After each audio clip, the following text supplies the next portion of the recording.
পিরোজপুর এক এই আসন, এই আসন। আচ্ছা স্যার, ডান দিকে আসো, আমরা সবাই ডানপন্থী, বাম দিকে দিব না। ধরো, এখানে শক্ত করে ধরো। আলহামদুলিল্লাহ।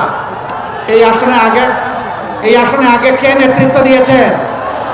আল্লামা দেলওয়ার হোসেন সাঈদীর ছায়া হচ্ছে মাসুদ সাঈদী। আল্লামা দেলওয়ার হোসেন সাঈদীকে আপনারা ভালোবাসতেন কার জন্য? কার জন্য? মহান আল্লাহ তাআলার জন্য। ভাই বোনেরা, এবার তারই সুযোগ্য সন্তান, তারই মার্কা, তার সন্তানের হাতে তুলে দিলাম ইনসাফের প্রতীক দাঁড়িপাল্লা। ইনশাআল্লাহ লড়াই চলবে, ইনশাআল্লাহ 12 তারিখ বিজয় অর্জিত হবে ইনশাআল্লাহ। স্লোগান আমরা একসাথে দিব, সবগুলো ইনশাআল্লাহ। এরপরে পিরোজপুর 2, তার আরেক কলিজার টুকরা সুযোগ্য সন্তান। আচ্ছা, এই আসনে আগে আব্দুর রহিম সাহেব নির্বাচিত হয়েছিলেন 79 সালে, তাই না? ধরো। বিসমিল্লাহির রহমানির রহিম। এদেশের একজন প্রসিদ্ধ আলেম, যিনি জামাতে ইসলামী পূর্ব পাকিস্তানের একসময় আমিরও ছিলেন, এরপরে বাংলাদেশ হওয়ার পরেও তিনি দায়িত্ব পালন করেছেন। এদেশের মানুষ ভালোবেসে 79 সালে তাকে নির্বাচিত করেছিল। আজকে তার জায়গায় আল্লামা দিলওয়ার হোসেন সাঈদীর কলিজার টুকরা, তার দ্বিতীয় সন্তান শামীম সাঈদীর হাতে আমরা ইনসাফের প্রতীক তুলে দিলাম। আচ্ছা, এইখানে বড় শক্ত করে জাতির ভার নিতে হবে ইনশাআল্লাহ।